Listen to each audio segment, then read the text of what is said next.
Good morning. I'm Jim Marshall, the new president of the United States Institute of Peace, and I'm delighted to welcome all of you here. Our Center for Sustainable Economies is the group that sponsors this particular event today and the book. And I have to say I very much appreciate Raymond Gilpin and the kind of work that he and his team do. He was kind enough last week to give me some guidance. I had to speak to Partners for Democratic Change. Their topic was corporate strategic responsibility. I'm a business and finance lawyer. I know a good bit about corporations, but then the corporate strategic responsibility, what was that all about? And Raymond was very helpful in sort of focusing me, noting that in fact that was a play on corporate social responsibility, something that everybody's heard about. Many argue that there is no such thing. Many contend that when the interests of private entities align with the public interest, then the private entity pursuing its private interest will help the public interest. But when the two clash, unless the public insists that the private interests behave a particular way, the private interest is just going to do what is privately of interest to the private interest. As far as corporate strategic responsibility, though, is concerned, I did suggest in this talk something that I think might be doable. Something that corporations globally, not individually, but as a group, would be interested in. And it came right out of this book. The authors note that annually the estimates are that as a result of violence, and it's all kinds of violence, interpersonal violence, group violence, and then widespread violence involving wars, things that we're seeing in the Middle East today, those sorts of things.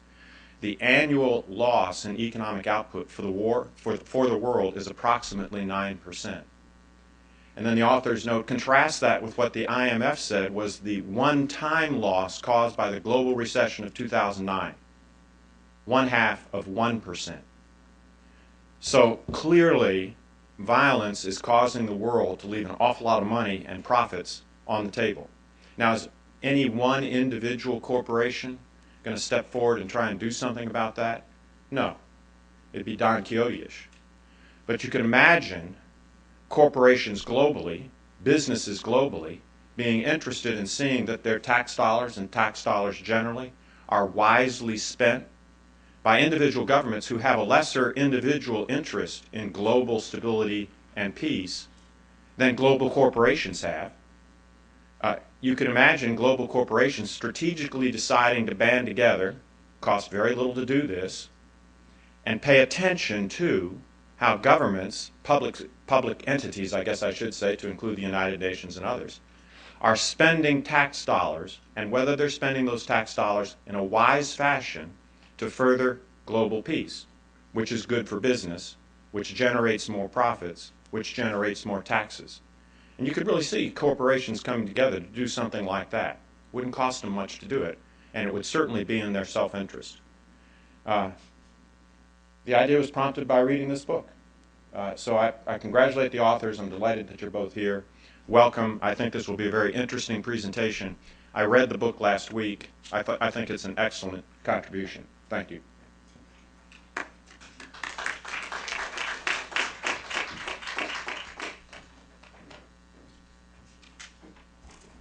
Thank you very much, Congressman Marshall, for that endorsement and for your unflinching support. Good morning. My name is Raymond Gilpin. I head USIP Center for Sustainable Economies. Since 2007, we have analyzed the intersection between economic activity and peacemaking. And in doing so, we have not just analyzed relationships, but we've also tried to develop tools that would be of relevance to current and emerging threats, and also of use to both policymakers and practitioners. We are very pleased today to be launching our latest publication, Peace Economics, a Macroeconomic Primer for Violence-Afflicted States. If you haven't got a copy, don't leave without getting one. There are copies just outside this room for sale, and I'll tell you it is worth every penny. You'd wonder why macroeconomic stabilization. This is something that has challenged development planning challenged stability and stabilization programs over the decades. We are very accustomed to anomalies like high GDP growth rates in places like Afghanistan and Liberia. Yet, if you take a closer look, inequality is widening, poverty is deepening, and peace is really not assured.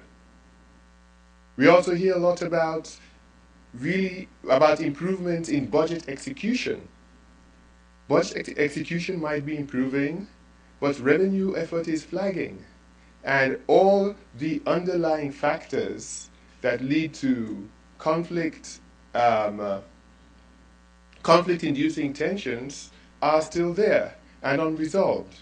So it is clear that something needs to be done differently in terms of the way we organize our thoughts to design macroeconomic stabilization programs and also to implement and monitor them. And this is why we are particularly pleased that the focus of this particular book is something that gets relatively little attention, the macroeconomic policy linkages. And we are very pleased to have had excellent collaboration with the New York-based Economists for Peace and Security. Thank you very much there for being with us this morning. And the excellent support from our huge cast of reviewers, the USIP team, but in particular the USIP publication team led by Valerie Norville. Thank you very much, Valerie, for being with us this morning.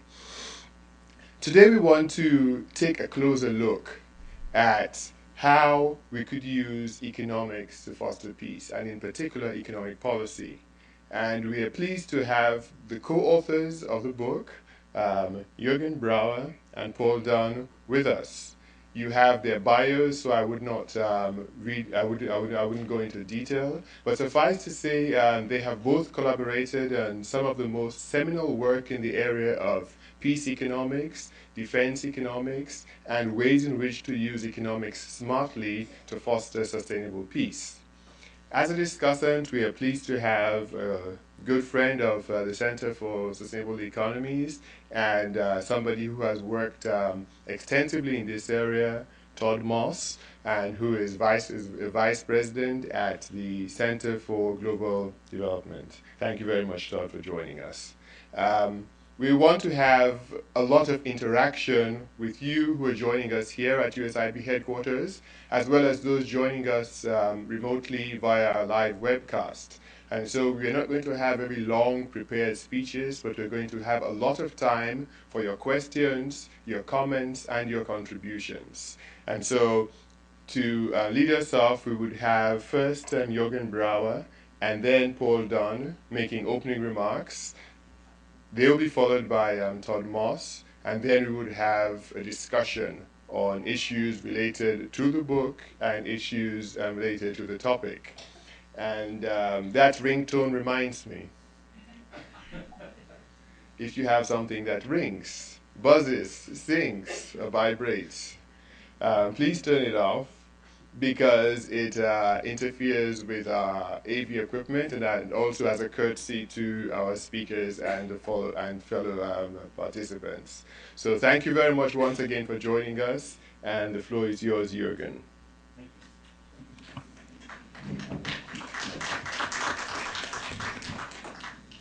Thank you very much.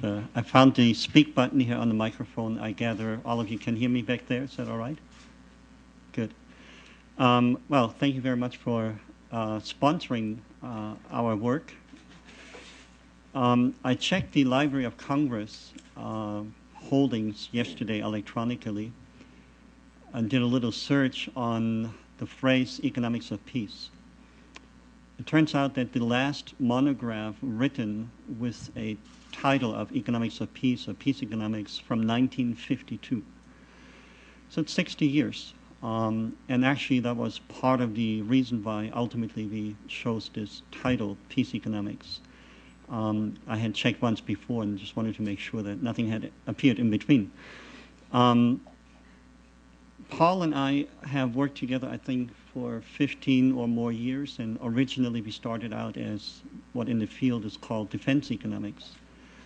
Defense economics came about, I would say, with Robert McNamara being Secretary of Defense, coming from Ford Motor Corporation. And he brought in a number of economists to think about procurement issues, manpower planning issues, transition from conscription to all volunteer force, and so on. And in the early 70s also, some economists began to think about the nexus between development and military forces, armed forces, the degree to which newly decolonized countries in Africa might be melded together socially, culturally, by having a common armed force and use the armed force as a development tool, if you will. And that started a huge discussion where other economists began to become involved. And so defense economics broadened a little bit wider into military economics. What's the amount of military spending? What does it do? What's the issue of arms trade, arms production, those sorts of things. And that's where Paul and I started out a number of years ago. Then after the fall of the Soviet Union and the fall of the Berlin Wall, and by the way, I am from Berlin, so that fall of the wall was very close to my own heart. The whole topic shifted from defense and military economics to what then became known as conflict economics.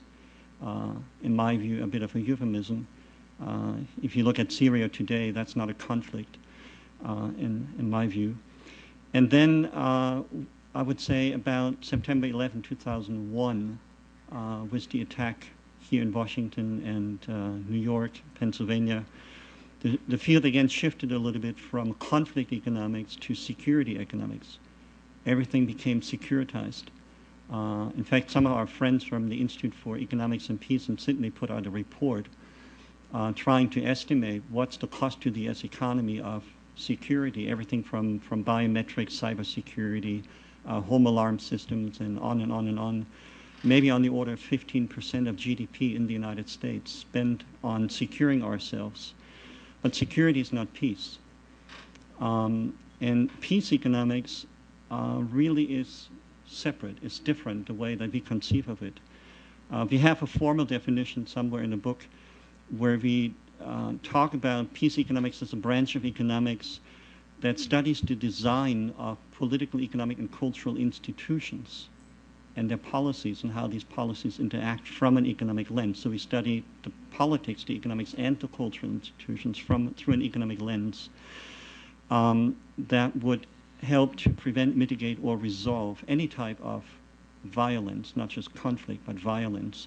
And there are many countries in the world, El Salvador springs to mind, where the peace after the war, after the Civil War, turned out to be much worse than the war itself.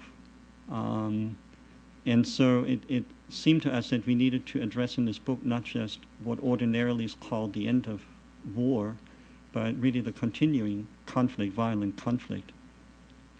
What we do in the book, what we were tasked to do when Raymond approached us was to write sort of a mini textbook.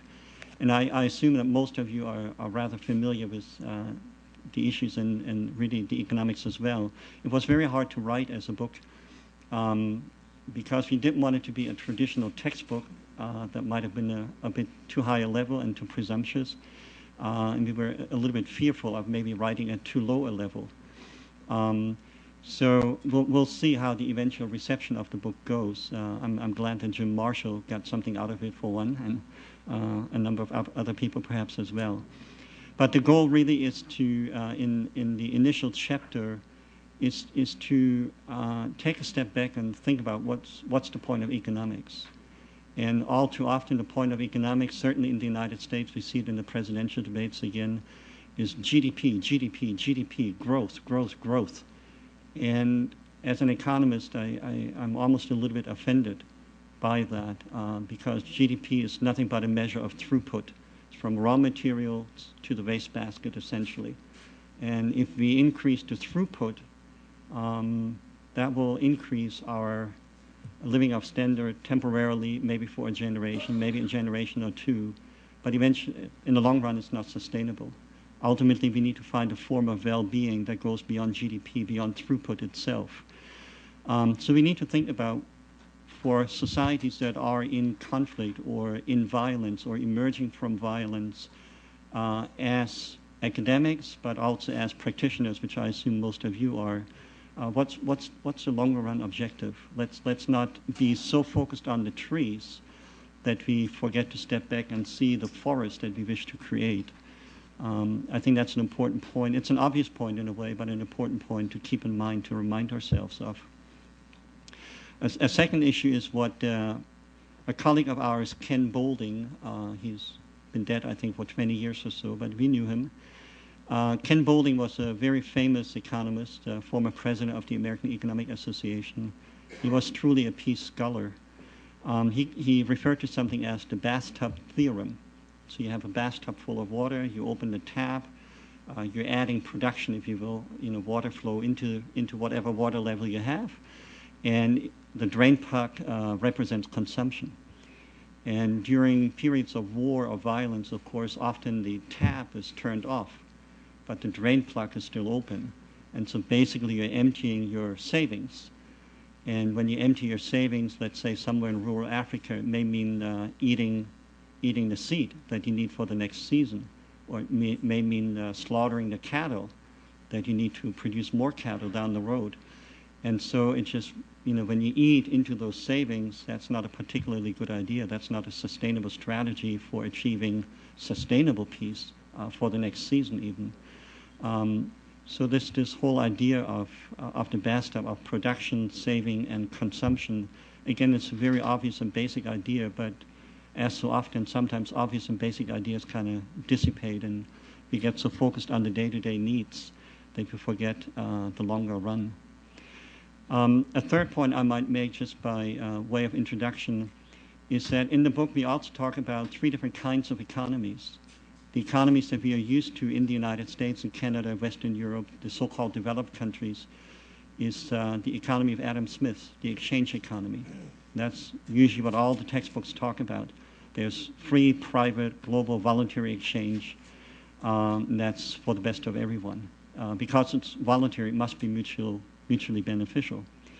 But there's another economy, a second economy called the gift economy or the grants economy, where one-way transfers are made out of benevolence, if you will, an economics of love, where you transfer resources from parent to children, from donor countries to recipient countries, and so on, where nothing directly in exchange is necessarily expected.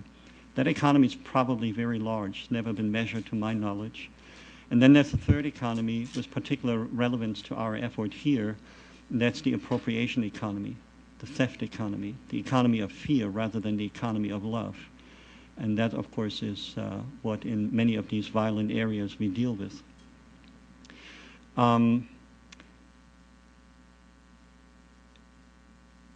Again, what we try to do is to write a textbook. I believe this book that we have now is perhaps 130 pages long. I haven't checked. Raymond's task originally was about for something half the size. We failed, but still at 130 pages, so I think it's eminently readable in a few hours. And we put in some cases as well, cases of success as well as of failure. They're debatable to some degree.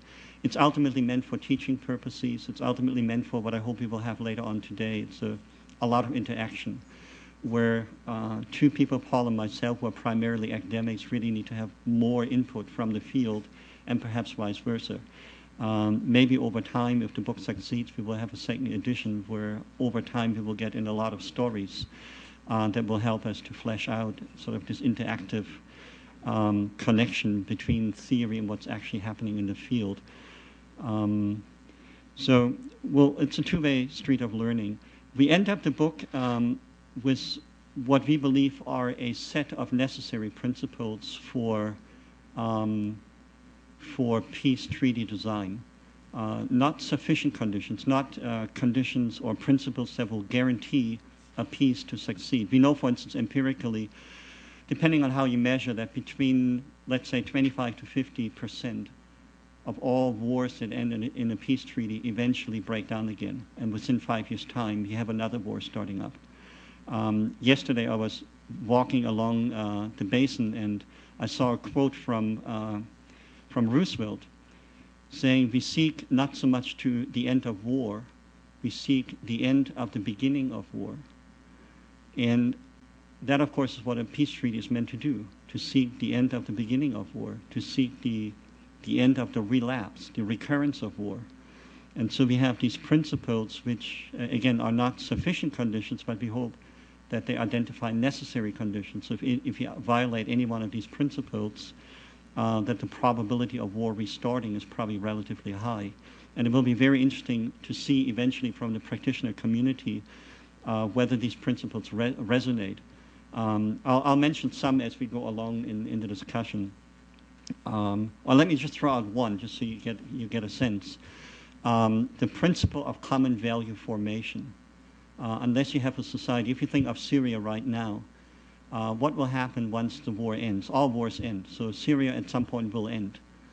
What are the common values that once again will put the society back together?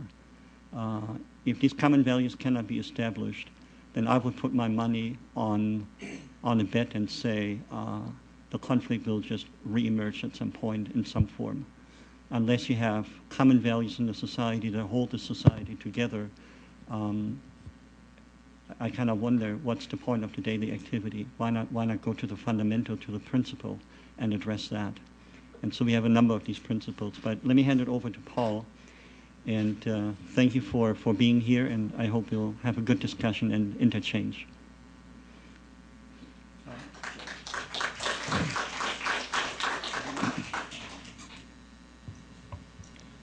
Well, thank you. I'm not sure how much I can add. You seem to have covered most of the issues of the book.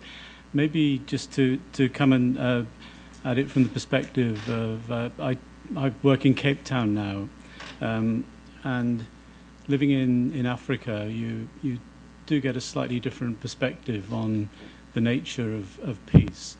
And one of the things that we were very concerned about with in writing the book was the issue that in many countries peace accords and peace treaties don't actually mean peace at all. And that if you look at these countries, the legacy of conflict continues for many years later. I think the example that we use is which is the best example? Colombia, probably, with the civil wars in the past and leaving a drug economy as well as various guerrillas movements, and leaving a country that has got a legacy of violence and very brutalized.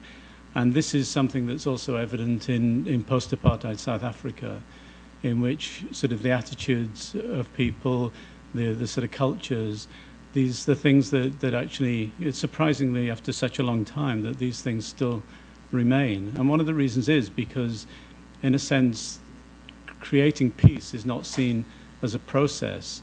It's just seen as the end of hostilities, in a sense. And what we tried to do was to actually think how you could set up an infrastructure, a set of principles that would assist you in seeing peace not as a state, but in a sense as a process. And I like the Roosevelt quote I hadn't seen before, and in the sense that what you're trying to do is you're actually trying to get rid of violence within society, or at least to remove the legacies of conflict. And I'm sure some people in the room are thinking, well, really, what role will economists play in this? And what are economists telling us about this for? Well, I teach a course on conflict, war, and peace, and as Jurgen said, when you start teaching that, you're simply looking at the usual sort of military economics. What determines military spending? What are the economic effects of military spending?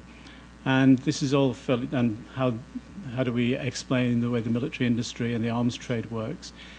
And it's always interesting because the economics is often, it's important, but it's also often secondary to many political issues, so we have to deal with. But then we start moving on to issues of conflict, and then you look at the greed grievance debate, and start to see that what the economists did was to come in and say, you can't just simply look at civil wars as a result of grievances among peoples, that you need to take account of the fact that wars have to be paid for. And therefore, there is there's a necessity, there's got to be something behind every conflict which allows both sides to be able to fund it. And when you start looking at this, you start to get very, very different perspectives on how you can actually deal with conflicts, how the international community can try to prevent conflict and stop conflict after it's happened. And you end up in a situation where you can start to think about bringing in things like the Kimberley agreements, trying to stop blood diamonds. And these things came about because economists started to actually ask these questions. And I think we then come to probably the most difficult thing for the economists, which has actually been to try to understand the nature of post-conflict reconstruction. Again, I think it's partly people not talking to each other enough from different disciplines. And once they did, we started to realize that, again, economics is extremely important, but so is politics. And so is the social relations that exist within the different societies. And what we were trying to achieve is to make in a sense, we want to bring in the economics to those people who aren't economic specialists. But at the same time, we would hope that if people would read the book, that that economists themselves would start to realize what contribution they can make to the processes that are going on. So, as Jurgen said, in trying to set out what we think is necessary, what are the principles that you would have, these are very much along the lines of if we start to put these principles in place, these political and economic principles, and social principles in place, then hopefully we won't go back to countries that are in civil war, won't go back to civil war, something which is unfortunately happens quite a lot, and that what we would do is then start to see peace as a process and start to look not just at the costs of conflict, which are normally just seen maybe as the loss of GDP, the loss of life, etc., but look much, much further into the sort of legacy costs and start to see that how can we organize a society where hopefully we can get rid of those legacy costs and start to create a true peace economy, and one that won't revert back to conflict in the future, that can introduce and have a fundamental part of its polity means of dealing with or resolving any conflicts without recourse to violence. And I think I'll just stop there. Thank you. Yeah, thank you very much, Jurgen and Paul,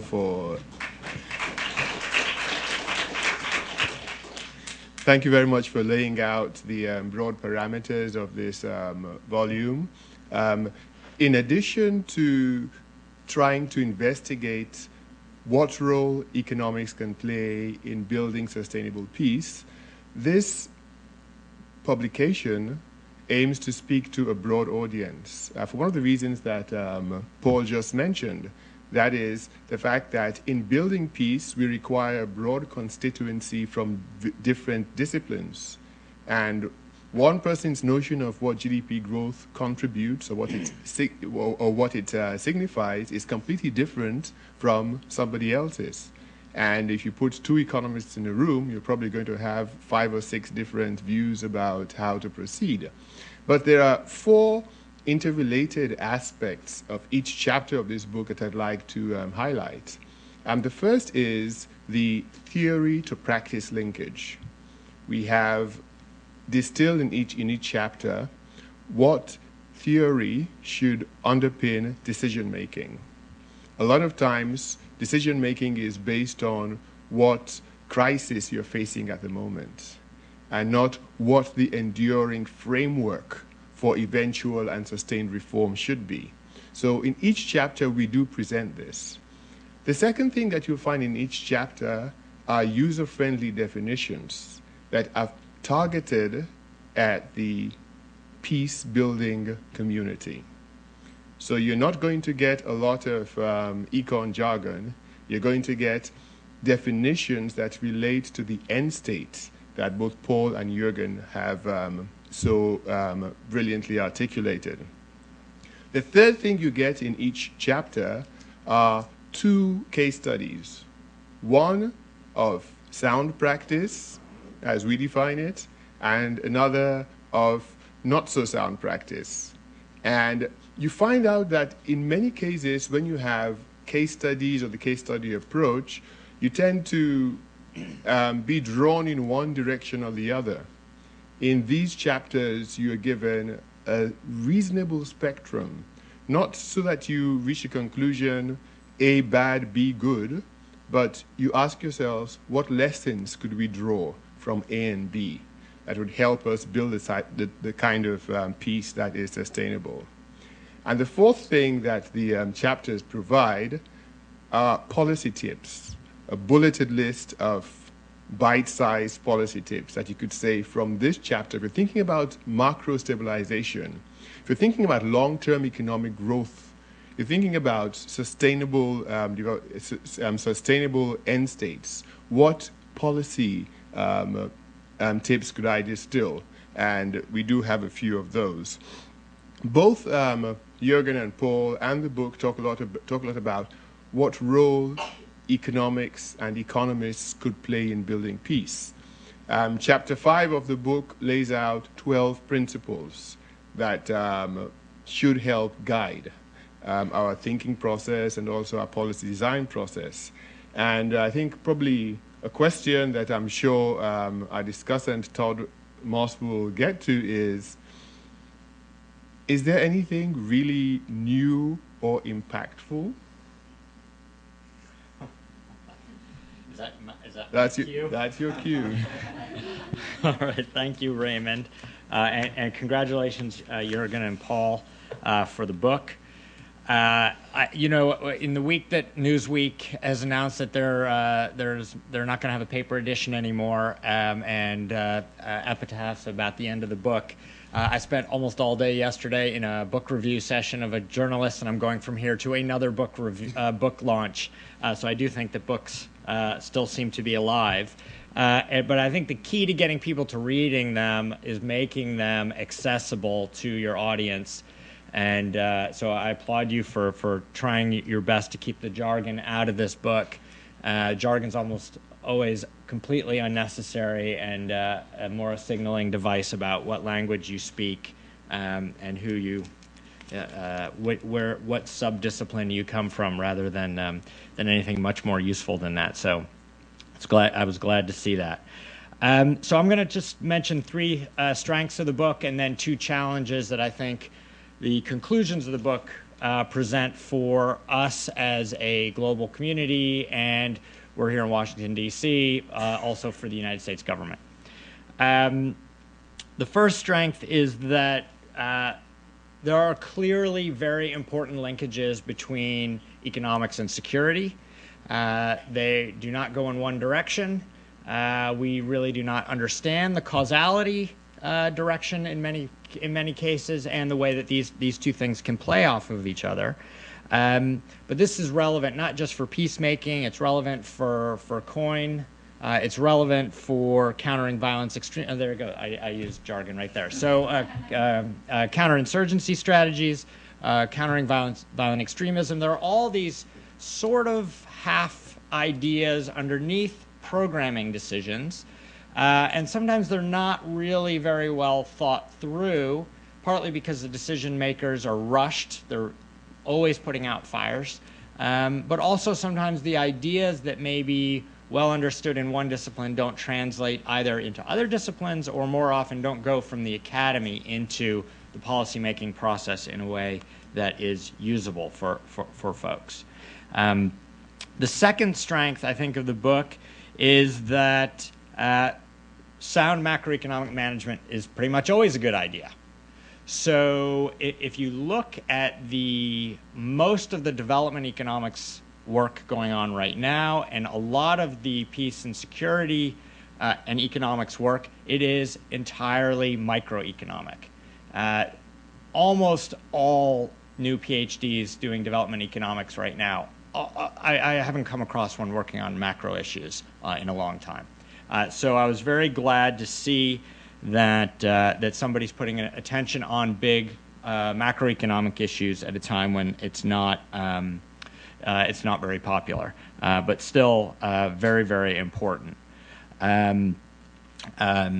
Just to give one example why this might be important, you might be able to understand the drivers of a particular localized conflict in Goma in Eastern Congo, but if you're able to deal with those small micro issues, which might be very localized, but the currency and the trade regime is completely a mess, then those effects that you might be trying to work on are going to be so small and will get swamped by big macroeconomic changes. Things like the currency, like the price of a commodity, like the trade regime.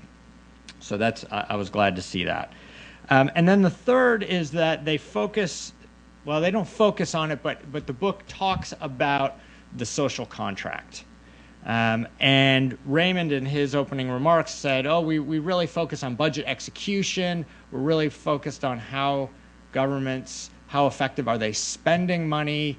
Very oftentimes that's other people's money that's coming from the outside, but the revenue side falls off. Well, the revenue side is probably more important, right? So the basis of a social contract is taxation. You have to have a broad, transparent, fair tax base that people pay into. That's the foundation for state building. That's the foundation for the social contract, where people pay taxes and they get government services in exchange. And if they're not doing one side of the equation, it's not a surprise that the other side of the equation so often breaks down. So those, I think, are three of the important strengths. So the two challenges I'm going to mention, one is the role of outsiders in the aid community in particular, and then two, particular problem, the United States government. On the role of outsiders in aid, so the aid system is pretty good at sort of a palliative effect. We're pretty good at delivering humanitarian assistance, and we're sometimes good at rebuilding. You notice post-conflict reconstruction. Yes, we can actually often do that. Where we're not so good is on aid actually generating economic growth. In fact, if you look at where the aid community largely is now, aid projects to generate growth work in certain kinds of environments. The Millennium Challenge Corporation is a good example of this, where it's predicated on the idea that aid will only lead to growth in very positive policy environments, and they define it in a particular way. But by definition, countries in conflict or countries coming out of conflict are going to be at the very bottom end of the policy spectrum. So we should not expect aid to Congo or aid to Chad to generate economic growth. We should not expect that. Now, if we're bad at the aid community generating growth, we are even worse at building things from scratch, and in particular at building institutions. Now, of course, we'll often say, well, what's the objective?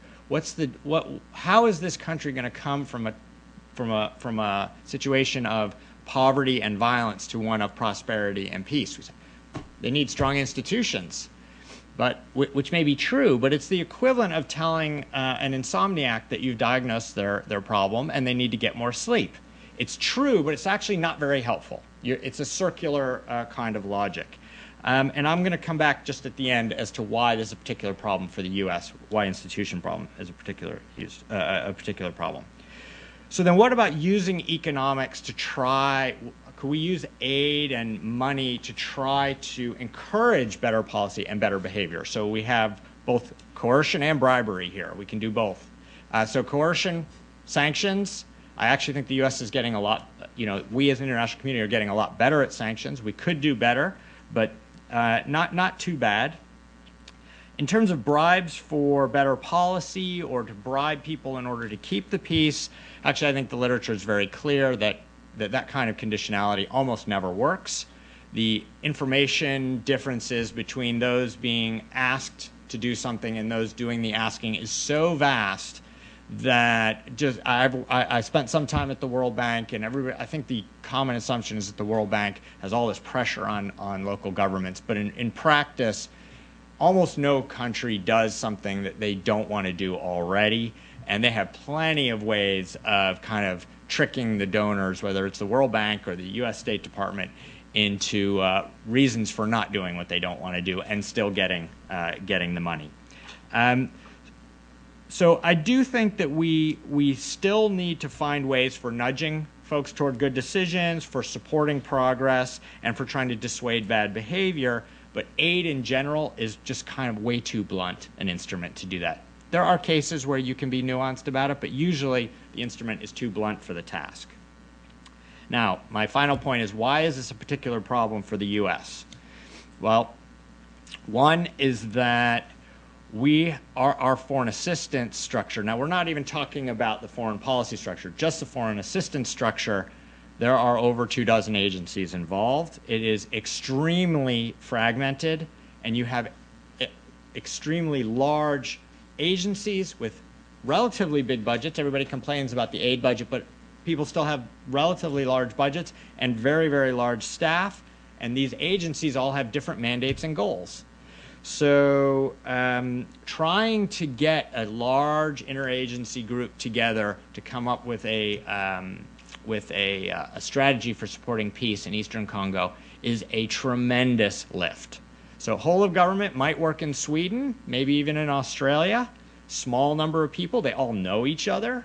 But if you got together an interagency group that was going to work on problems of Congo and you got everybody involved, there is no way that everybody in the room would even recognize all the other faces. And that creates all kinds of difficult dynamics. We also have an extremely long budget cycle. This is part of aid being very blunt. Decisions are made sometimes 3 years before the money is dispersed. And if you're trying to have flexible funds where you can apply them as conditions on the ground in Eastern Congo change, you're going to find that the combination of congressional earmarks, presidential initiatives, and other restrictions mean that you do not have that flexibility to apply things in that way. So the authors of the book say, post-conflict aid should not be 2 years, it should be 10 years. That may be true, but if we're talking about building institutions in places like Congo and Liberia, we're actually talking about even longer than 10 years. And I think that takes both policy patience that in general is very difficult to muster in the U.S., and also a degree of flexibility that our system, this is not any particular individuals, but our system does not accommodate very well. I'll stop there. Thank you very much, Todd, for those remarks. I think you highlight three strengths and a couple of things that we should be thinking about in terms of challenges, because as Jurgen said in his remarks, this is all about trying to translate theory into practice, and being able to take, say, the 12 principles and apply it to actual case studies or actual instances is a little bit more challenging than we think about, than we realize. One of the reasons, some of the reasons have been highlighted by Todd. Another reason is because we don't really think deeply about what violence does to economies. Generally, we think, oh, it decimates the population, destroys infrastructure, leads to chaos. But if you think about from an economic perspective, it fragments markets, it supplants demand and supply considerations with the monopoly of force, and it also makes it slightly more difficult for information flows to go from people who need to make decisions to people who will be affected by the decisions because of the way the political economy reconfigures after conflict. And these are challenges that require action not just at the micro level, but also at the macro level, because we do need a policy framework that is conducive to what the longer term objectives could be. This is where this is why I strongly believe that we as economists have a particular role to play in this field, because we do understand information asymmetries, we do understand incentives for economic activity, we also do understand markets and how they should and shouldn't work. But then how do we then translate that into the peace and conflict, in the world of peace and conflict? I think that's one thing that this new book does pretty well. But you highlighted two challenges. And before we open the floor for your comments and questions, and by the way, there are two microphones, and I would invite you now, if you have a comment or a question, to just line up behind the microphones, and we would call you in the order in which you approach the microphone. Let me just turn it over to Paul and Jurgen to respond to a couple of to the two challenges that Todd highlighted. Maybe we'll start with you, Paul.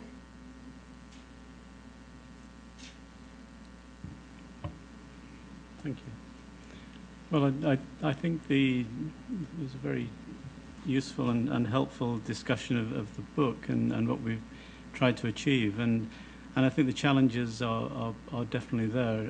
I think we did discuss as you say, the problems of aid, and I think it is very clear that one of the major issues of dealing with the post-conflict situations is in building proper institutional structures, and that is probably what the international community is worst at as well.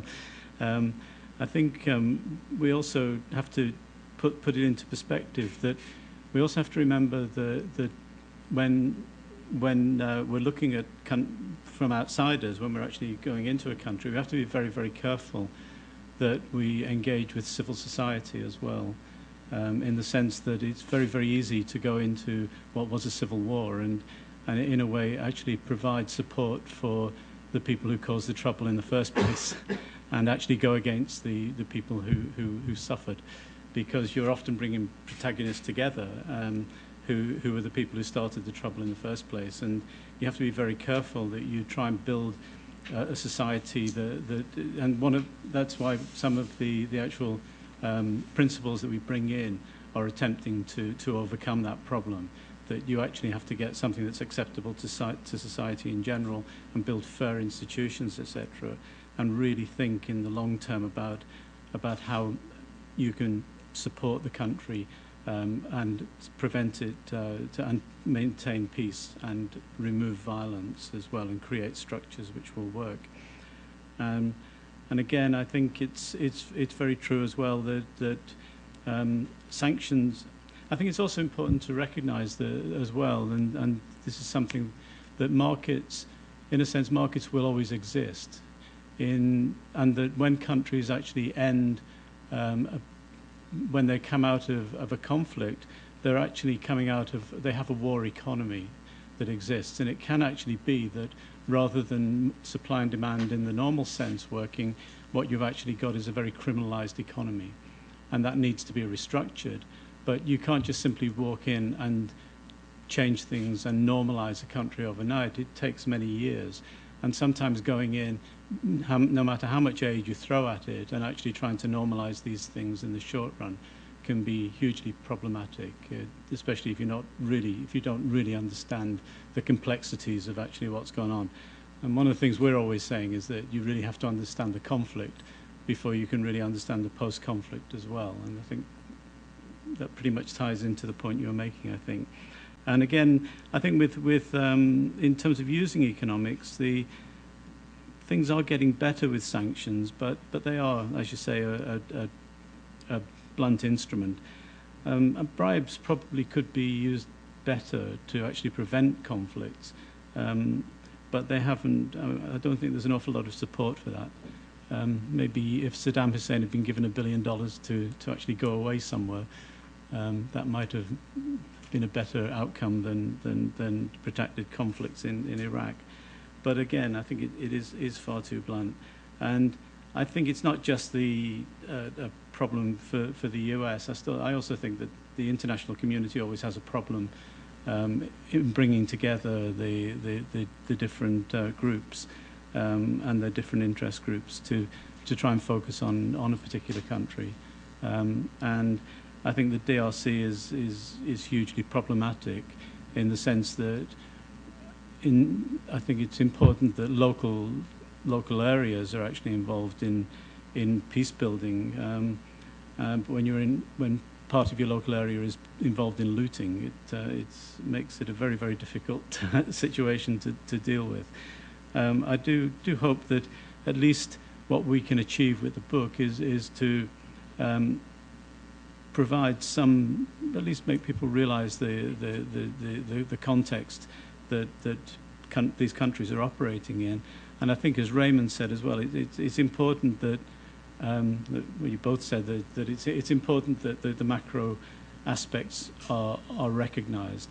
And I think it is a worrying thing that there's so much emphasis being put in development economics on sort of microanalyses of development problems. And I hope that will readjust itself at some point. Jurgen?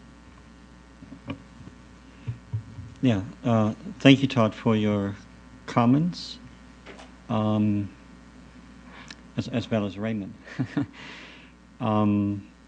Not quite sure where to pick up on. Maybe again the idea of institution building. I refer to the day-to-day pressing needs. Really make it almost a necessity that as field workers we sort of focus on the daily issues. We focus on a particular locality, and it's very hard. And I've lived in Africa myself for a number of years as a development worker, and I well remember how we can become so focused, almost obsessed, or so narrowed in our view on the task at hand, what needs to be done right now. I think you mentioned the word palliative. That you begin to create sort of a past dependence. You do this, and then you do this, and then you do this, and sort of 3 years down the road, you kind of realize, oh, maybe we should have done this, but it's too late. And so part of the idea here of the book is really to step back and try to do some more fundamental thinking and goal identification and objectives, not for the next month or the next year, but sort of 10 years down the road, in order to limit maybe a little bit the damage that can occur unwittingly from this past dependence, or from these sort of institutional issues you refer to in regard to just the U.S. budget cycle and the aid cycle and so on. And that's why I think it's so important to rethink this whole notion of institutions. Ultimately, 10 years down the road or even longer, what sort of society do we envision?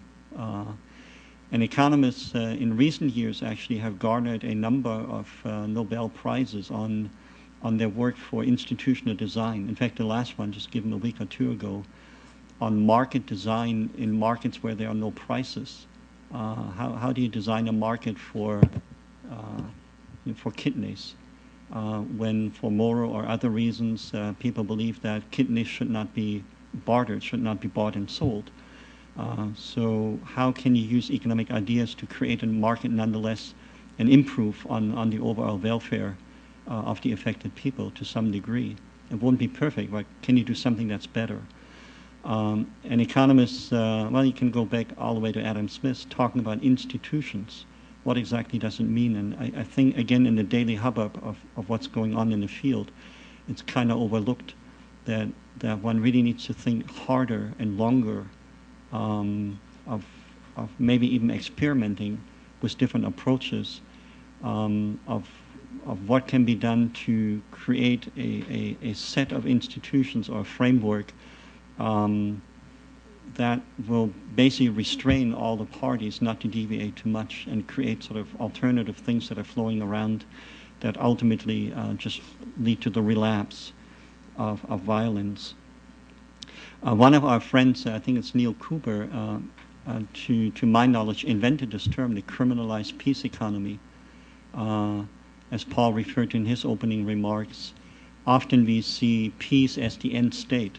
There's a peace treaty, now we have peace, everything is okay, society can function again, business can function again, and all of a sudden, really what's happening is that the war continues in just another fashion.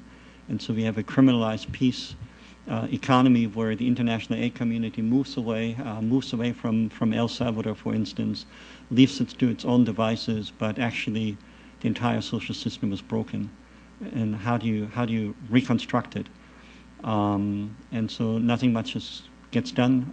GDP collapses, the informal economy explodes, migrancy continues, etc. And so ultimately we really don't get what we want, which is a sustainable, livable society. One issue I think that we also bring out in the book, and that Jim Marshall in his few introductory remarks referred to, is the business community. Often I think of the larger society as consisting, if you will, of three sub-societies. One is the political society, which allocates resources primarily through power. And then you have civil society, which allocates resources through moral suasion. And then you have commercial society, which allocates resources through money, essentially, markets. And obviously political society is very engaged in the violent areas, both political society within those communities as well as the outside aid community. And of course civil society is very engaged at various levels. But often the commercial society is kind of excluded from the discussion. And it's only relatively recently, I think, that the business community at large begins to pick up on the topic that war, after all, is not good for profits. Yes, 5% of businesses maybe benefit, but the other 95 don't. It's just awfully, awfully hard to actually put together a collective of businesses, because all of them, of course, act on the free rider principle. You do something first, and once you have secured the markets, well, then we can benefit. So how do we bring commercial society in a way that is not in a free riding way? And that's also up for discussion. But again, basically what we wanted to do with the book is to bring the topic of peace economics back to the table where it was left essentially after World War II. Again, if you go to the Library of Congress, you will see a lot of books on peace economics around the time of World War I and around the time of World War II. And then the topic disappears. Yet it's always there. It's always there. And we're not saying at all, by no means, that we have these solutions in the book. But we hope we have enough in there for comments and for a two-way street where perhaps we have something to say about certain constraints that economics imposes on the situation at hand, but there are also things that the community in the field can report back to the economics community, and invite economists as well to really work on this issue with more diligence than we have done in the past. Thank you very much. Questions? There are 2 microphones, and we'll take the questions in sets. Please identify yourself before asking a question. Yes. Good afternoon, gentlemen. Thank you for sharing your expertise with us this afternoon. My name is Daniel Paul Costi. I'm a program assistant at the Center of Concern. My question is, there's a lot of literature discussing how conflict affects genders differently. Could you speak on this issue and discuss the overlap between peace economics and gender economics? And furthermore, is gender addressed within this book, Peace Economics? Thank you. Thank you. Thank you. My name is Katharina Nachbar from American University. I would have a question concerning what you just talked about the role of institution building and the task of it. And I would like to know, I think the actual practice of institution building has proven much more difficult than might have been thought at the beginning.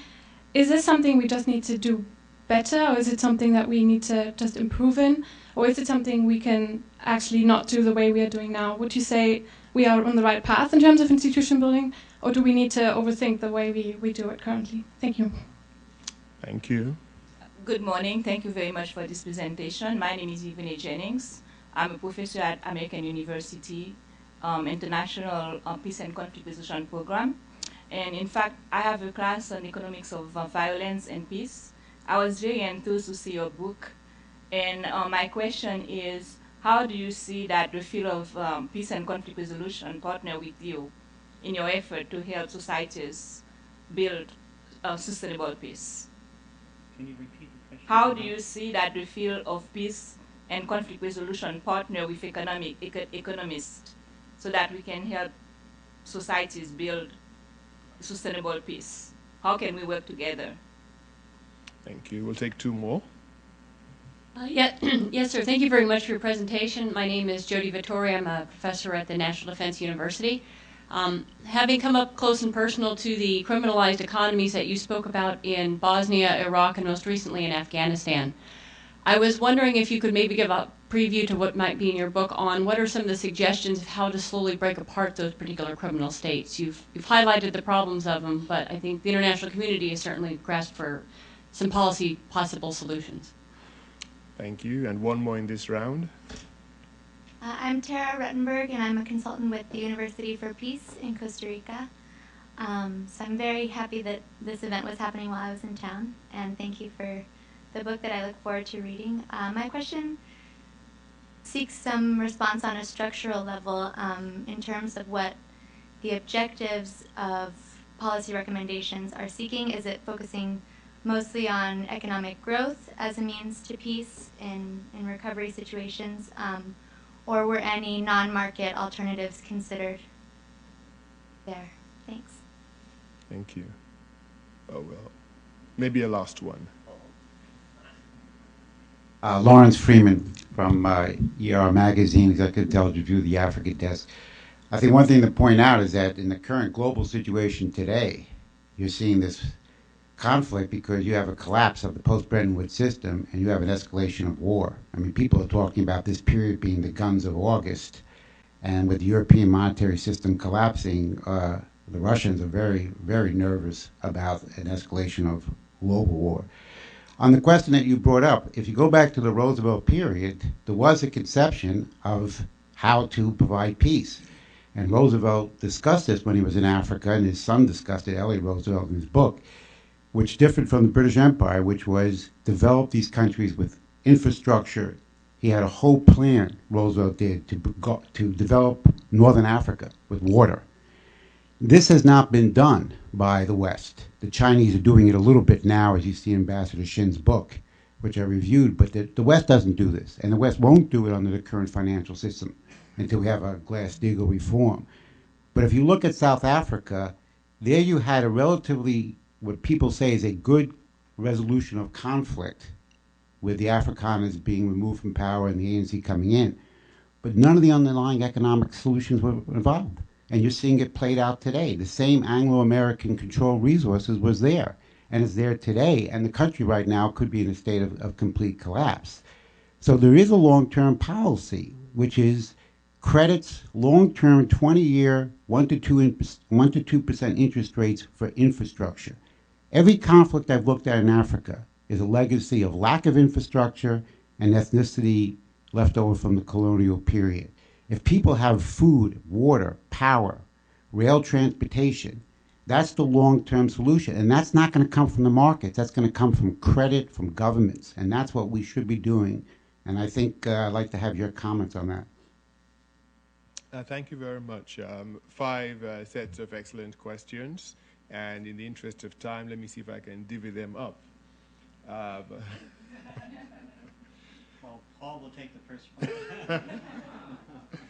So, maybe we could ask Todd to speak a little bit about the institution building question. Do we just need to do things better, or do we need to do things differently?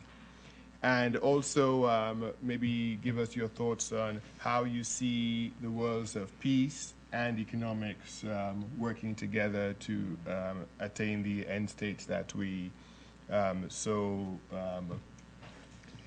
desperately seek in these countries.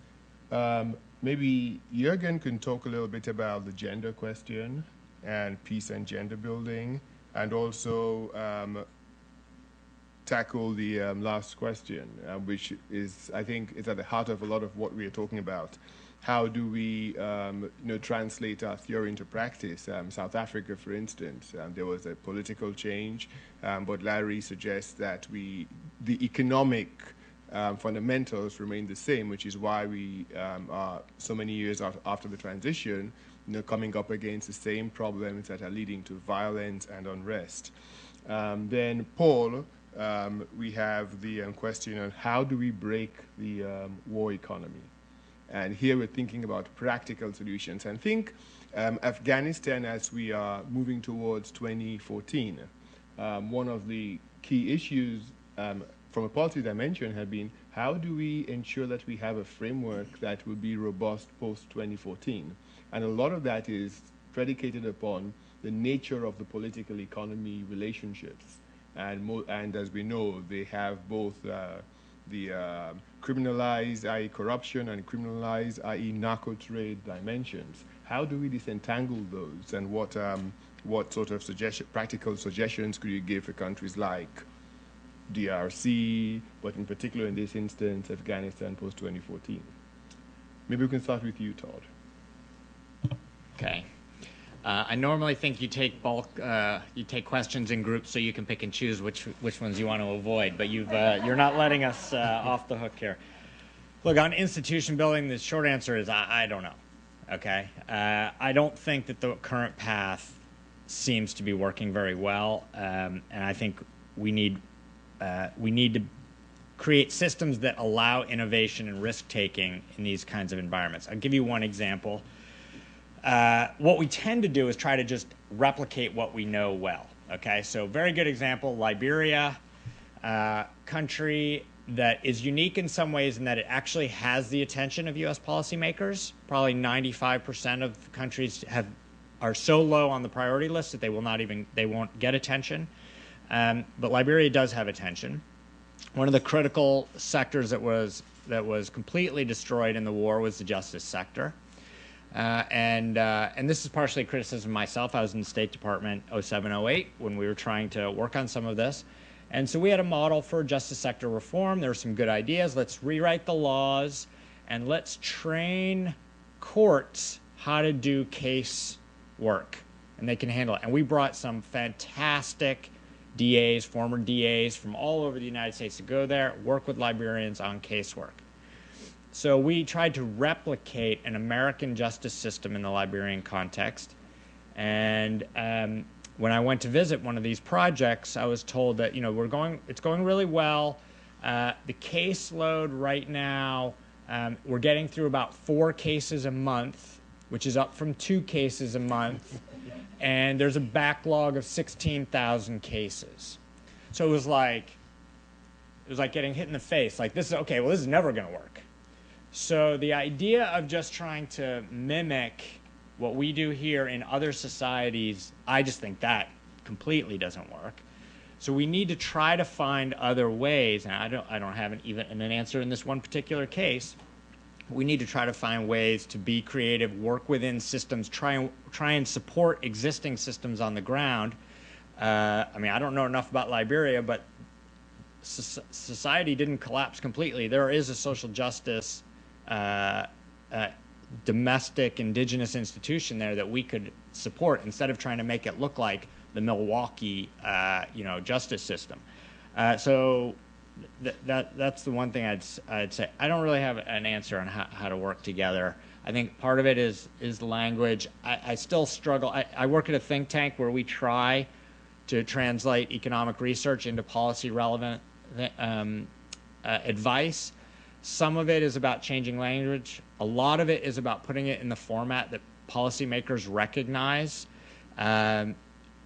You very often cannot get people to read more than 1 page.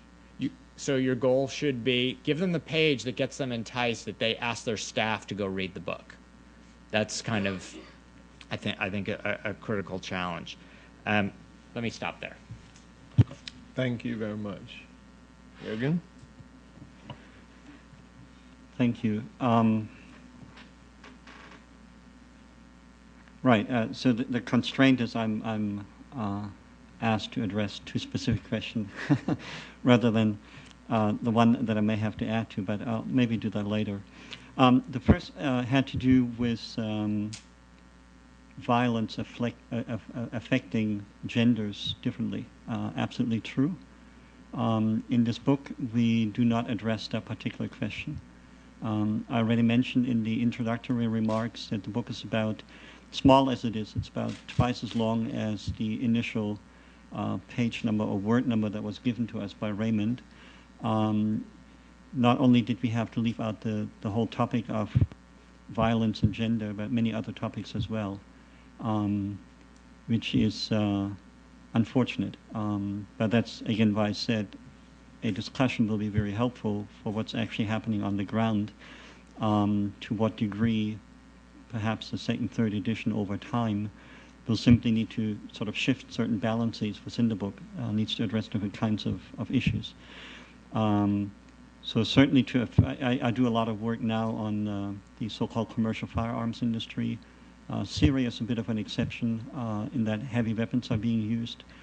Many so-called civil war that are not so very civil are primarily fought with small arms fire.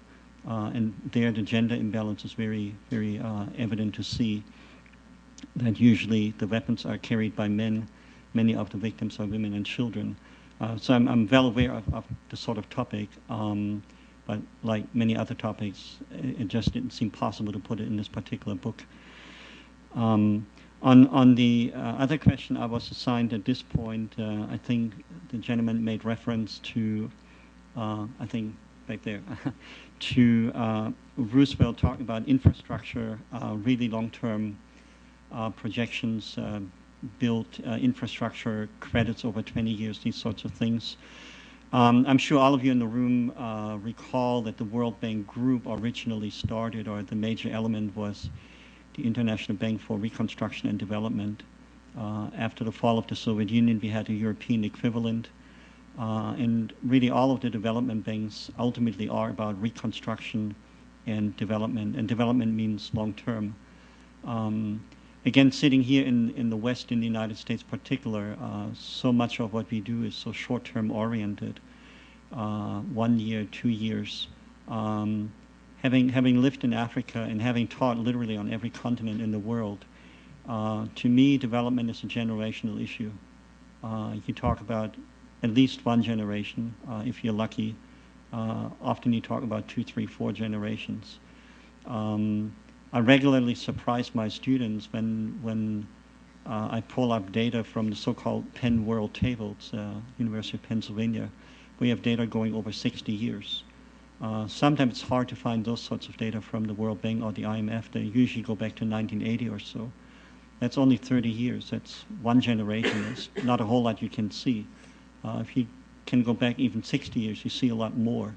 And you see a lot more of these cycles, and you see how violence interrupts, how wars interrupts, and then you have 3 years, 5 years, even 10 years of a pause. The economy seems to do well, and all of a sudden you have an interruption again. So I think sort of it probably goes back to the institutions here, that the focus to be of help is simply far too narrow, determined by election cycles, budget cycles, and so on. That's really unfortunate. I think that needs to be changed. I have no idea how it can be changed, but I think ultimately that's where the solution and the answer is. Again, probably the importance of the civil society and of the corporate society, business society. They have longer term objectives than just to be re-elected every 2 or 4 or 6 years. So I totally agree. There is a colonial legacy. In the book, I think in one of the chapters, we make reference to Francophone Africa. The very fact that they were tied and still are tied, well, we're tied to the French franc and now to the euro. The very fact that most of its educated elite was educated in France skewed a lot of the trade relationships in such a way that basically raw materials were sold to France and then maybe via France to other parts of the world market at rates that were not beneficial to the countries involved. So it's a colonial legacy in the sense of the very language that the local elite would learn ties them to a particular colonial power, and even if that power is removed as an official colonial power, these ties simply continue and to some degree inhibit the exposure of these countries to other portions of the world market and really inhibit their development beyond what otherwise would have been possible. So I have no disagreement with the principle of long-term infrastructure development. But it's, again, this back and forth between the short run and the long run. You want some long-run principles in mind that you can focus on even as you design the day-to-day activity. But then you get so caught up in the day-to-day activity that you forget the long run. How we ultimately resolve that, it's certainly not addressed in the book. We just hope to stimulate the debate.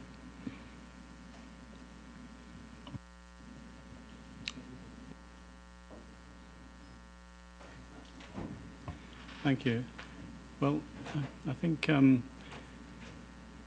there's a joke, usually it's an ethnic joke, where you ask somebody the way to this to how to get to somewhere, and they turn around to you and say, well, if I wanted to go, I wouldn't start from here. And I think this is the problem in trying to deal with the problems in Afghanistan, because you're not actually just dealing with a country that's come through conflict, but you're actually dealing with something incredibly complex in terms of the relationships with the other countries, the fact that the Taliban were in power, the involvement of outside groups, history, ethnicity, and a particular power structure that is in place and not completely representative, and a system which is working. I'm not clear what the solution to that is, so I wouldn't like to actually get involved. But I would like to say that I think if we could start from somewhere else, if we were to look at a country that's actually coming out of conflict, then I would hope that what we have within the book is some assistance for people to be able to try to understand how they might be able to move forward. And the points that we try and make is that when a country comes out of conflict, you have to understand that it's coming out of a particular form of war economy. And that war economy has its own logic. There are lots of people who actually benefit from it. There's usually a polity involved who actually benefit from it in various ways. And you have to recognize all these things that have happened. You also have to try to recognize that, like in DRC, some of the neighbors are actually benefiting or dealing with their own security issues within that country. So you have to try and understand exactly what's going on, and then actually start to bring into some of the principles that we put forward, principles of trying to move forward in small steps, principles of trying to create common value formation across society, but also to engage with civil society rather than just the protagonists, and then to start to look at who are the vested interests, and are they creating a problem in terms of moving forward, and who benefits from the conflict, and how can you, in a sense, deal with them. One of the major problems in many developing countries is the fact that after the conflict, the idea of the policies we try and look at here, in the past what you would have had was people being told that they should be cutting government spending, they should be trying to stabilize the macroeconomy. At the same time, most of the defense spending that's being cut is actually going to be demobilizing troops. You end up creating a load of people who may take the guns with them, who have got no employment in an economy that's got no demand, and you just create the conflict restarts again, and it's really not very surprising. So it's sort of trying to understand the fact that these processes, and I think now the World Bank and the IMF recognize that has been an issue, that it is necessary to, in a sense, allow countries to maintain certain levels of spending for social reasons, if they can justify them, beyond what they would have been allowed before. And this does mean that sometimes the sort of macro stabilization has to take a step back, and we do try to discuss that and some of the issues. They're a lot more complex than we can take up, but at least it's important that the principles are understood. And if you do start to understand what the economic trade-offs are and what and how they're linked in with the security and the change in the what's happening on the ground, if you start to understand that what the changes that are being made in the move from the war economy to the peace economy, in a sense, and you're seeing this as a long process which needs support and needs all the support that we've discussed so far, then I think we'd be taking an important step, and one that would benefit many countries that are actually coming out of conflict. And I think there's two things. We can try and get the politics right, but we shouldn't be trying to get the politics right without getting the economics right. And we shouldn't be trying to get the economics right without getting the policy right. And I think in the past these two have tended to be separated too much. And I think that hopefully in the book what we've done is to try and find a way through the discourse that we've used, the lack of jargon, etc., of trying to bring these together so that people can recognize how important that fusing is. Thank you. Thank you, Paul, and thank you, panel. It's clear that there are no easy answers. Unfortunately, Todd has to leave us now. Thank you so much for joining us. And we really appreciate your reviewing the book and your comments here today. Thank you so much.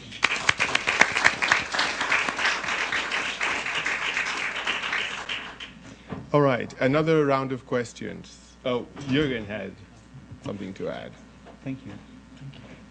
But while he's speaking, if you have questions, please approach your microphones. I wasn't sure if a couple of the ladies who had questions, if their question had been addressed. One was about conflict resolution and peace economics, how the two fields can work together. I had to step out for a moment. Did you address that one? No. Paul mentioned for several years now, he and I have created a course on the economics of conflict, war, and peace. We have taught it in Colombia, in Bogota, in Bangkok now for a number of years. In fact, we were invited after the military coup a few years ago by Chulalongkorn University in the economics program. Then Cape Town. We created the course in part because we didn't really know of any economists. There are peace economists around, but ordinarily the institutions don't support them to teach a course in economics of conflict, war, and peace. And so we basically created a course, made ourselves available to be preachers on the on the circuit, and we travel the world teaching this particular course. And what we often see is that those folks who teach conflict resolution programs or who teach in the peace studies programs and so on have a lot of politics and anthropology and sociology and those sorts of topics. But on the whole, they tend to have very little on economics in particular. So that's one reason why we created this course. How can we work together? I mean, the obvious answer is more communication with one another, knowing of one another, inviting perhaps the peace economists who institutionally are constrained so that they can't even teach in their own department about the economics of peace, and maybe invite them for a summer course or invite them for a series of sessions and seminars and so on. But ultimately, as Paul said, you can't really do politics without economics. You can't do economics without politics. And we should throw culture in there as well. I think that's very important. The lady from the University for Peace in Costa Rica, I'm not entirely sure I understood the question whether in the book we address non-market solutions. It is a book about economics, particularly macroeconomics. And in essence, a lot of I think a lot of the lessons really are common sense. Once you read them, you kind of nod your head and say, yeah, that makes sense, except we forgot to implement them. They're not necessarily market solutions sort of in the neoclassical way that that dominates most of economics nowadays. They certainly go beyond economics as perhaps we understand it nowadays in terms of social capital considerations, those sorts of issues. I think you will be pleasantly surprised if you're fairly open in the way that we think of economics, not very narrow but more broad-minded. So I think it will be worth your reading, and it will be worth your responding. Then I wanted to take up one other topic, if I may. Todd now has left, unfortunately, but he mentioned his experience of replication. When aid agencies and foreigners from the West go to countries afflicted by violence, we tend to bring with us as gifts that which we know, that which works in our societies. And of course, the United States is over 200 years old, so we have 200 years of experience. Europe has many more centuries of experience of how gradually to build societies that are reasonably functional rather than dysfunctional. And so we carry with us these ideas and we say, okay, now do this. One of the principles in the book that I used to refer to as the principle of democracy. In the last few years, I've come away from that term, and I now call it the principle of authentic authority. Because the idea of democracy, I think, is it's a new idea, a relatively new idea in humanity, and it has particular connotations, particularly Western, that don't necessarily play out in places such as North Africa or Afghanistan or places like that. I like the idea of authentic authority, whatever the culture generates as an authority that is authenticated by the population. That, I think, is a necessary principle. And that authentication of authority may simply not be the way we think about democracy. It may be something else. And we should be able to be sufficiently flexible to recognize it and not simply impose certain preconceptions of what is justice, how it has to be dealt with, what is the political system, how it has to be created, what's a commercial system, how it has to be run. I think there needs to be a bit more of give and take, basically. So again, it goes back to institutions. Thank you very much. Maybe the last question. Eric? Thank you. I'm Eric Nelson. I'm a macroeconomist. I've worked a lot in post-conflict countries. I think Jurgen's last point, or next to last point, might bring us back to a macroeconomic question and to hear your perception. Todd had mentioned currency rates, but most of the discussion here has been what economists call, in our jargon, the real economy, making things, bending iron, consuming. My experience in Uganda, after the troops had come through and stripped absolutely everything out of the villages, is you could go into a market and it looked just like one of these wind-up games. Somebody would come in with a wad of currency and buy a chicken. And the seller of the chicken would then turn around and take some of that money and buy some soap and perhaps a pot. And the seller of the soap and pot, you could see them turn around and buy something small until finally the economic activity sort of petered out because the money was fully dissipated and there wasn't enough to finance anything. But you think, this is what, one of the things you have to do is you have to increase the amount of money that's circulating in the rural area.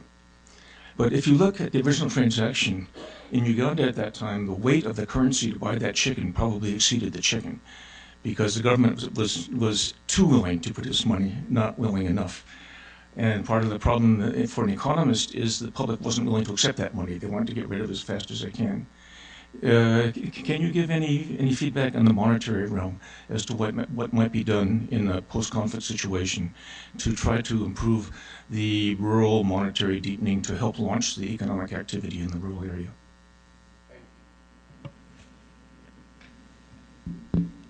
Thank you. I'm Stania from the Ministry of Foreign Affairs of Republic of Indonesia, and I would like to ask about the differences. Can you explain briefly differences of the policy economics, peace economics policy in the regions, in the post-conflict areas which is integrated to the existing economic entity, to the existing state, for example, like Aceh in Indonesia, and with post-conflict areas which emerge into a new country, such as East Timor.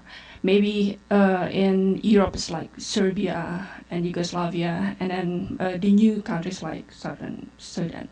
Thank you, that's my questions. Thank you very much, sir. My name is Sam Onapa. I'm from the African Union based in Sudan. I want to find out about the issue of societies where you talked about the commercial society not really being a part of the peace-building process. I want to examine mainly areas of peacekeeping missions, for example, in Sudan and maybe the DR Congo, the two biggest UN peacekeeping missions in the world. Now, when you have these peacekeeping missions, there is a commercial benefit by the mere presence of those peacekeeping missions. And the commercial society knows full well that if the peacekeeping mission withdraws by reason of sustainable peace, they will not get those benefits. How then can we convince those commercial societies to be part of a sustainable peace-building process?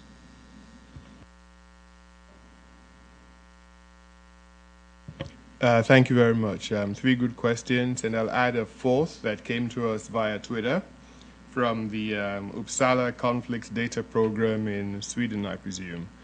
And it says, the panelists touched on this a little, but where do they stand on the greed versus grievance debate? And what kinds of economic frameworks could address both drivers of conflict? Okay, and for this final question, for this final set of questions, I'm going to be fair. I'm not going to assign any questions to it, and I'd leave Paul and Jurgen to duke it out.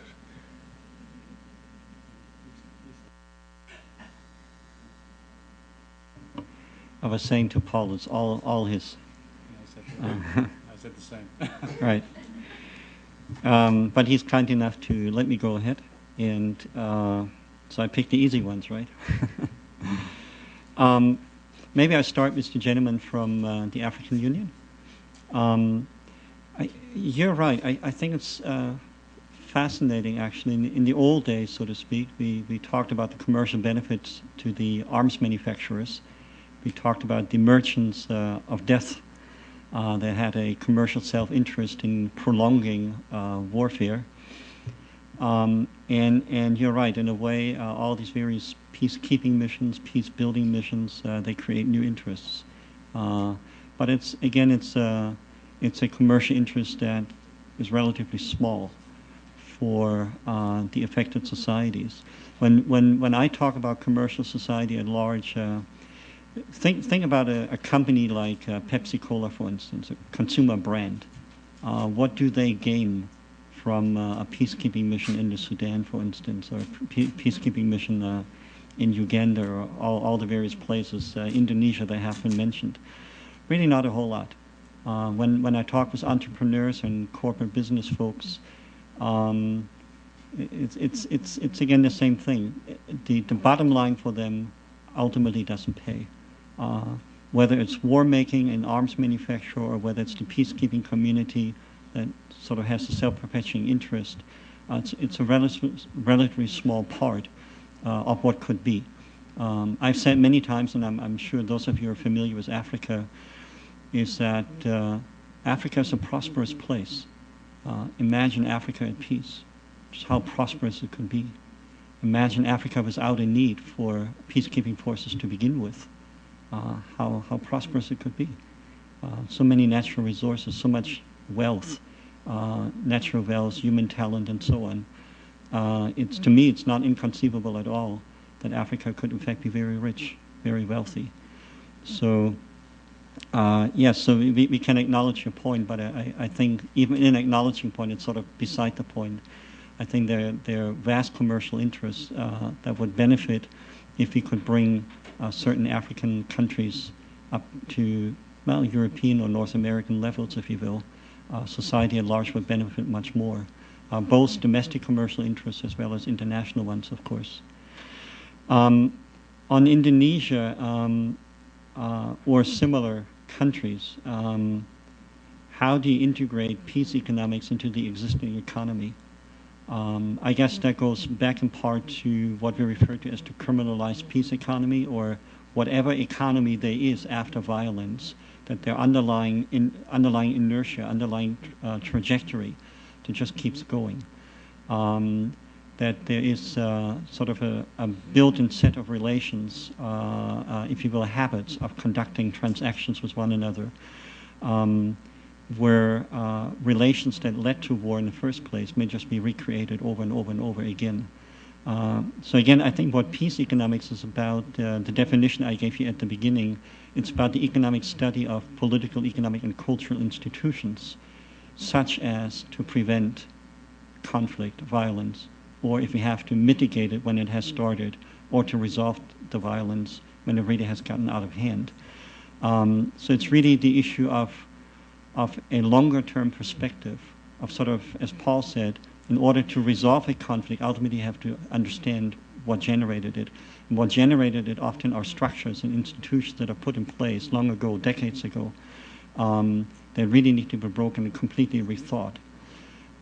Exactly how to do that, I don't think Paul and I have the answer. As we say, I think in the preface of the book, it's not so much a manual for repairing an engine, because the individual circumstances of the localities we talk about are so varied. There are many, many different kinds of engines out there. I think what we are doing in the book is really to think about the engine. How does it function? Yes, there have to be pistons, and there have to be cylinders, and there has to be oil, and there has to be some fuel. Those sorts of things that often get overlooked. You know, trying to rebuild an economy without fuel doesn't work. Trying to rebuild an engine or build an engine without any sort of propellant just doesn't work. And so again, it's not a how-to manual as it is take a step back. What are the larger structure elements that need to be in place? And then on the ground try to marry the two, which is why I think the case studies are so important. And it's just the beginning of case studies. We hope that we have put in place in the last chapter a framework around which to organize a larger set of case studies. And then it will simply be a back and forth. Which of the principles we have do in fact apply? Which ones are superfluous? Which principles have we left out? What can we actually learn from the field, and with some back and forth, maybe over time come up with something that's more solid, more practical.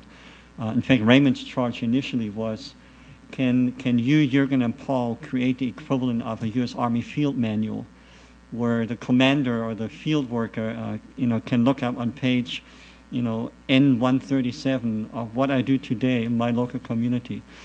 And sadly, we are not at that point. We're merely at the point, I think, where we can start this mutual debate of what economists can contribute, but also what economists have to learn.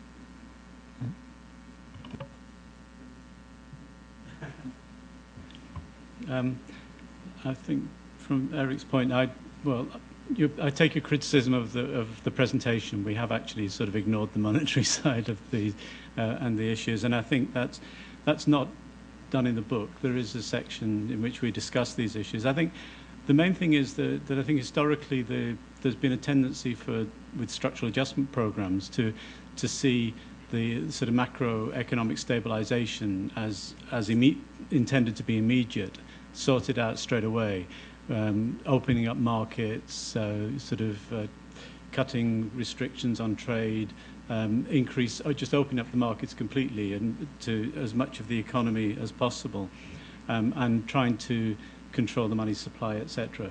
And I think the problem with that has been that within the context of a post-conflict economy, you can't simply do that. And I think it has been recognized, and we discussed earlier, that policies now recognize the need to maintain social expenditures, social capital expenditures.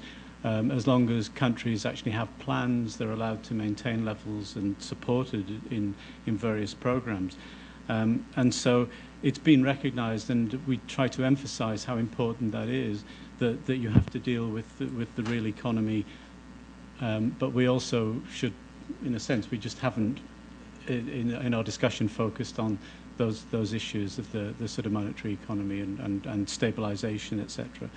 It is still going to be important. In terms of, I think you picked another important point. In post-conflict situations, it's often most of the aid agencies and most of the focus is actually often on the capital of the country, and what's going on in the actual rest of the country can be hugely problematic. And I gave an example of demobilization. If you, for example, if you cut your military spending, then what happens is you don't only just, if you don't have demand and you don't have policies in place to deal with these people, you're also taking them from areas where the conflict has been, where they most need the income, where these people were actually getting, the soldiers were getting the money and putting the money into those areas. So you create huge regional problems if you're not careful. And so tied into this, you have to have a very clear policy of the sort of some regional aid system.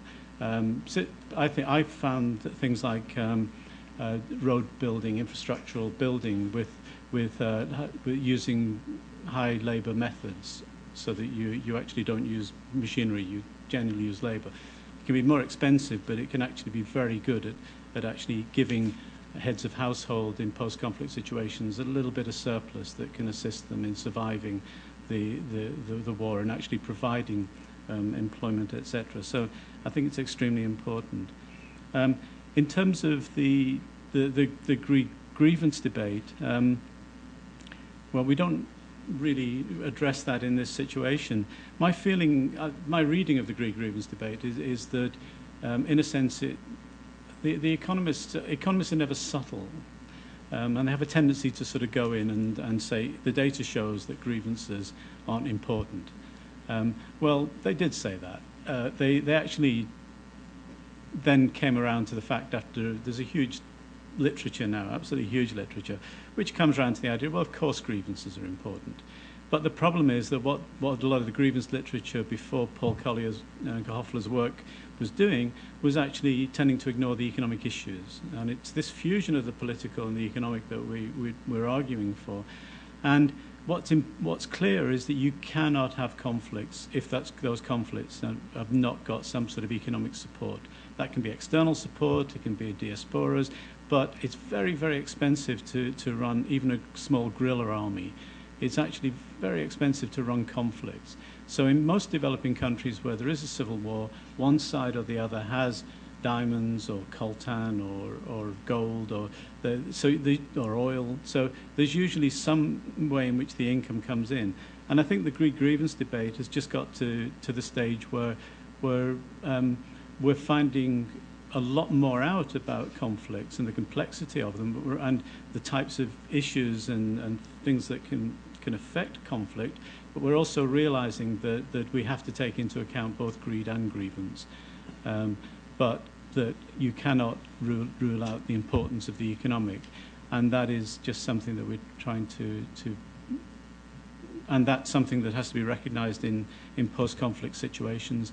And it's very, very important that we need to have policies which try to prevent conflicts from relapsing. And sometimes that means that you basically have to make sure that those people who've got vested interests in the conflict aren't going to be able to benefit if they go back into conflict. If you remember what happened in Angola, where there was a peace accord, and then the Savimbi, the rebel leader, went back in to restart the conflict. Well, you'd expect that sort of situation where it's not clear that the people who are coming out of it are going to benefit from the peace. And that is just purely economics. And I think we have to recognize those sort of problems. Thank you very much, Jurgen and Paul, for those remarks. I think one thing is clear. There are no easy answers, but something else is clear, that countries or societies that have been affected by violence require a lot more than orthodoxy when it comes to the design and implementation of macroeconomic stabilization programs. Just the nature of the conflict, the way it impacts their political economy, and also the end state. That is not just an economic one, there's also a peace imperative there. Today we've had, I think, a really good presentation of the key issues and concepts raised in the book. We've had some discussion about them. Thank you very much for your questions and your participation. But it's not the end of the discussion. I would hope that you would buy the book. There are copies outside, and both authors are available to autograph copies if you so desire.